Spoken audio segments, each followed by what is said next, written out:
Hey everyone, welcome back to the channel. And today we have taken a number of trades. You can see 1, 2, 3, 4, 5, 6, 7, 8, 9, 10, 11, 12, 13, 14, and 15.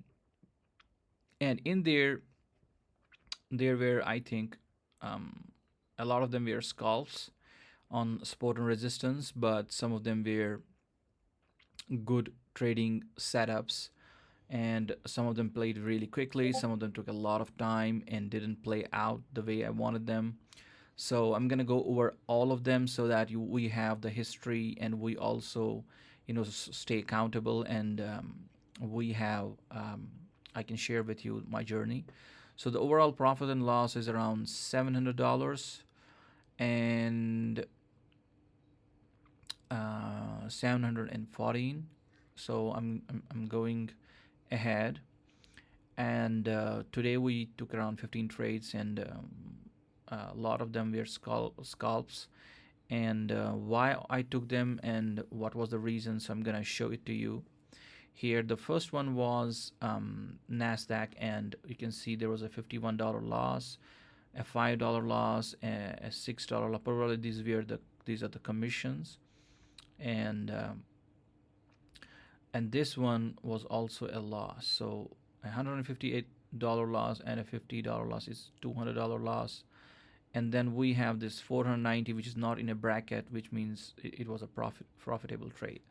So I'm gonna show you that this one took a lot of time, like 6 hours, and it played in my favor. And once it reached a high resistance level, I sold it with a high lot size. And because it was a very very high probability trade, so I sold it with a high lot size, and I made good money and also covered my older losses. So I'm gonna show you this one that I took. So I took it on 20,295. It was after the London session, so I'm gonna show it to you. So London session is 2 a.m. and let's go here. So after here, after this time, we can say that it was on the level 2294 or 295. So 295, 20,295. So you can see it is here. So what ended up happening is that it took liquidity.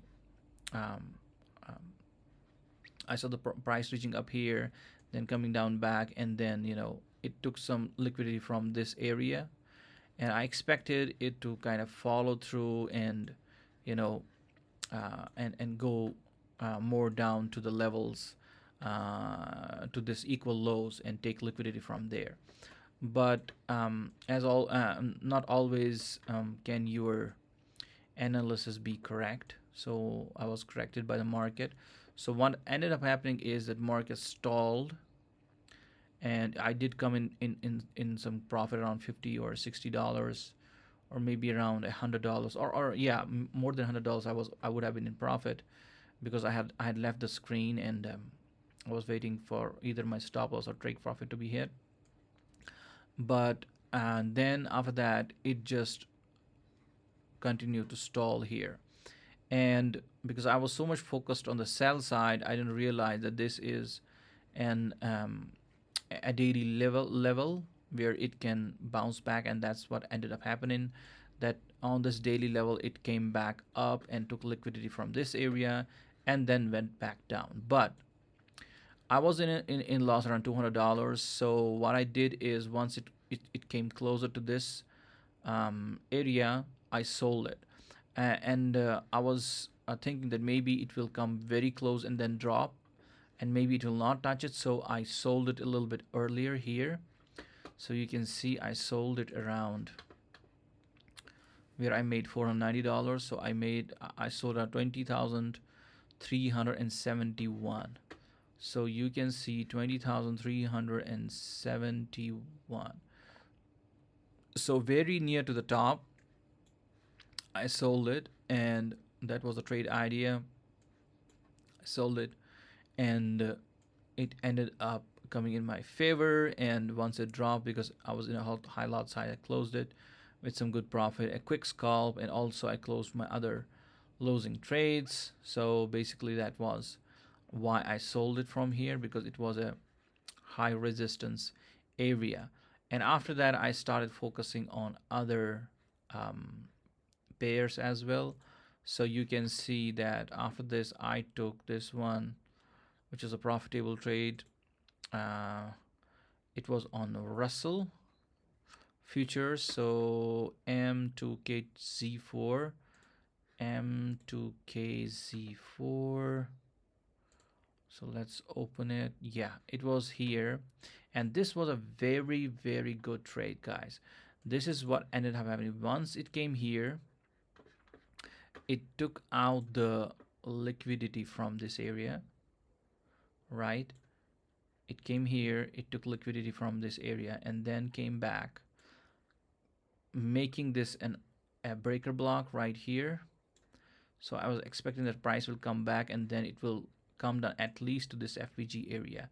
And then that's what ended up happening. It came back, I sold it here, stop loss was here, take profit was around this area, and bam, within just a few minutes it hit my profit. Maybe around 5-10 minutes it took for, for a whole for the whole trade.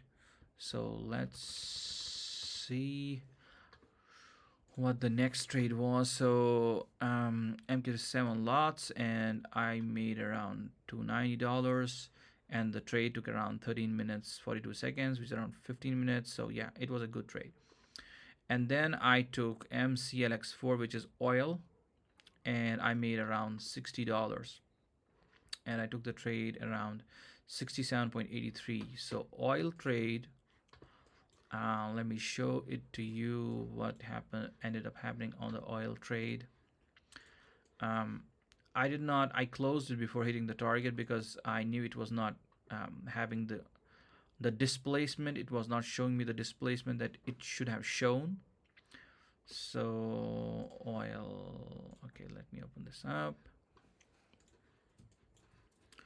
So what ended up happening is MCLX4 3 lots 67.83, 3 micro lots, okay, 3 micro lots, and 67.83, 67.83.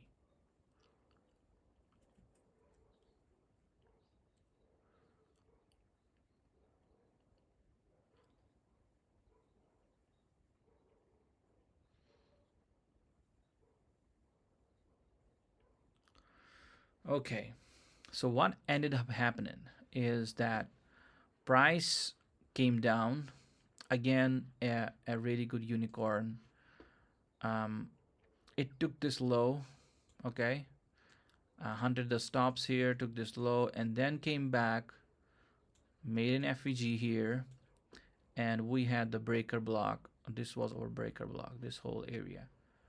And if you're trading breaker blocks, you know that we need the price to move outside the breaker block with an FVG, which it did here, and then it came back and tested it again, and I entered somewhere around here, 67.83.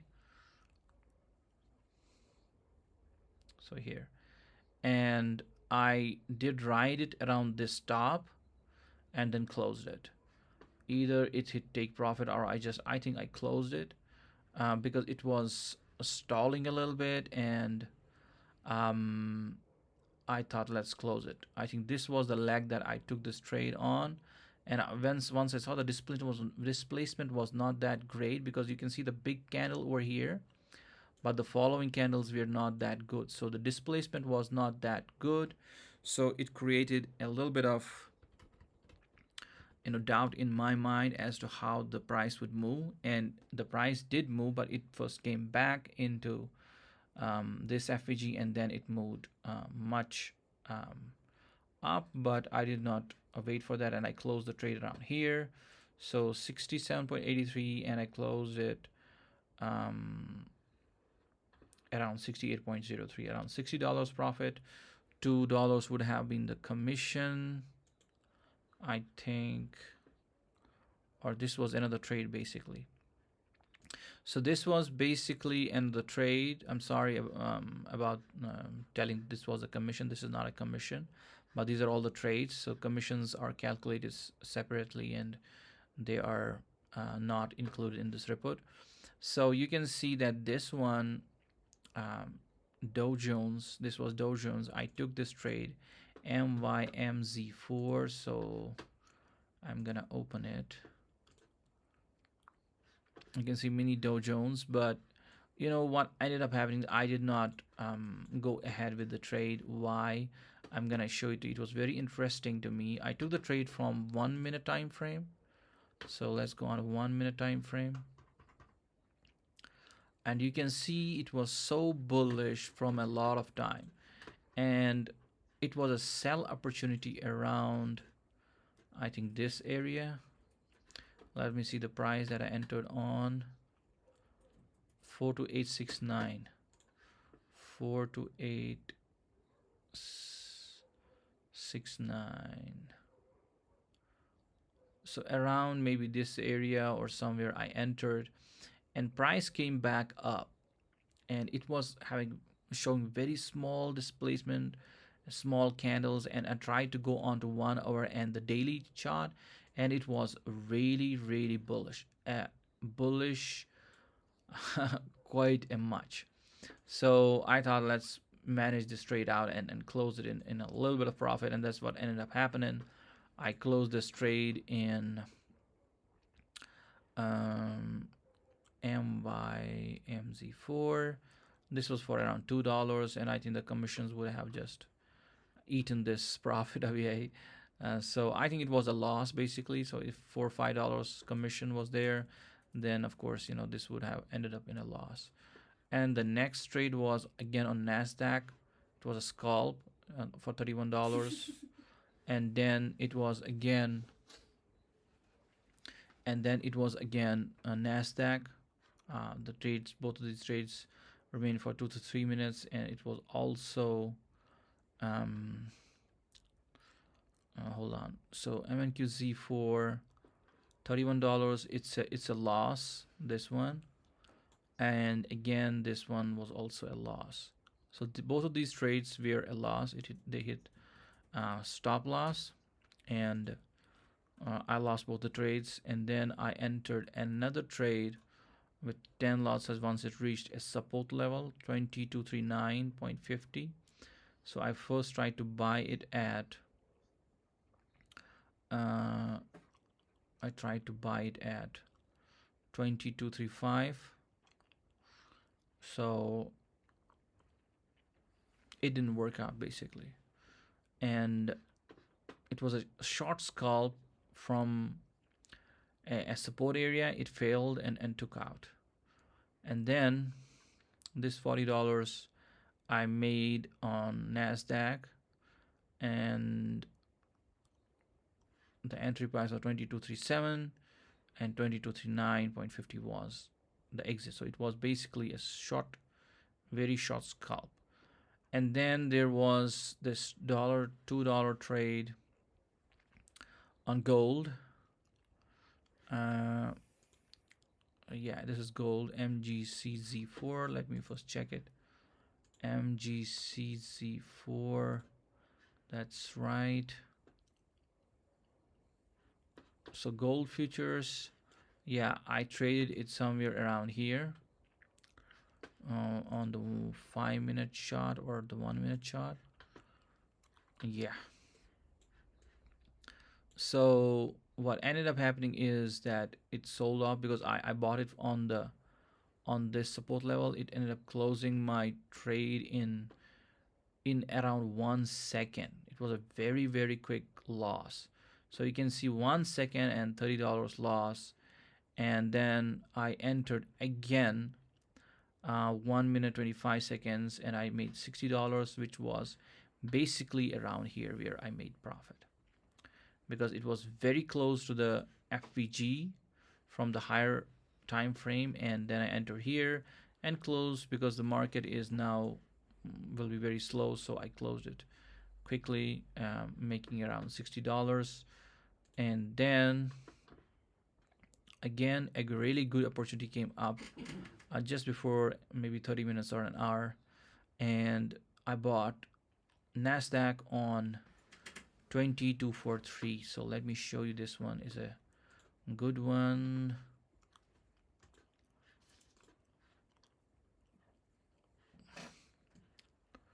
So I bought this. Oh my god, so it's now dropping below here.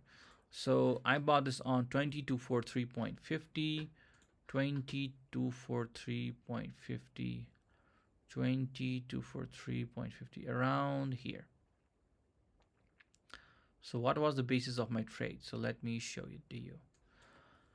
So on the 5 minute time frame, you can see that the price has gone out of this trend line, right? So once it's off the trend line, we can expect that it can move sideways or it can move to the upside. But now, as you can see, it did not. It moved down, but this, once this breakout happened, it came back, and you can see that it created a big red candle, then a small green candle, then a big red candle, then another green candle, and you can see the the amount of green candles that are coming in are kind of equivalent to the red candle. So there is bullish pressure forming. And then I checked, there was a divergence from with ES on this. So there was an SMT on a Nasdaq and with ES. So this was a perfect buy opportunity, and I bought somewhere around here. And my target was this auto block, and it closed on. It hit my take profit, and it closed automatically. So this was a really good trade. And another one was the Russell trade, which played out really beautifully.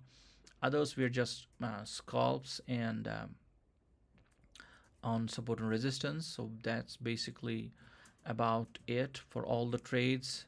And yeah, so that's how this has been going. And you can see my um, gross profit loss is $781, and 50 trade fees has been $100, and winning trades 46%, losing trades 53%. Well, I expect to do better in the coming days and make it around 70 to 80%. Total profits 1272 of winning trade is 7, and of winning contract 64. Largest winning trade 490, average winning trade 181, and largest losing trade is $200. Average losing trade is $61, and standard deviation is 70. So yeah, that is what it is. um okay, so yeah, let's see how it goes in the coming week. For now, this is how what went ahead in my what went in my account, and I am thinking to boil down this. These were too many trades basically today, so I'm gonna basically boil down to 2 3 trades or maximum 5 trades a day. But I think the more I trade, there is a higher probability that I end up losing my profits. So I was very calculative after I lost the initial 158 plus the 51 and this $10 or $20. So it was around $220, and I was really sad, and I made money um, back on this one, which is Nasdaq, and it covered my losses and made some money as well. But overall, I would say that I was not happy with this trade, and I'm gonna boil down my trading, trade much lesser, and see how this goes. And for now, let's see how the next week goes, and probably hopefully I can get a payout on this. I will apply for a payout once I hit the $3,000 mark, and see I can get some payouts and share it with you guys. And also you can um, do the same, trade with me, and trade all the setups that I'm telling you on this channel, and I'm showing you what my trade ideas are, what my trade strategies are. So I'm going to share it with you in details with in upcoming videos as to how you should take a trade. But most of all, I like ICT concepts, and I like support and resistance. And there is a personal strategy that I have for gold. It's highly profitable, but it occurs very less in the market. And but yeah, I'm gonna show it to you someday. So yeah, that's it for now, and I will see you next week. I'll keep you posted every day on my YouTube channel with the progress report on my account. Take care for now. Bye bye.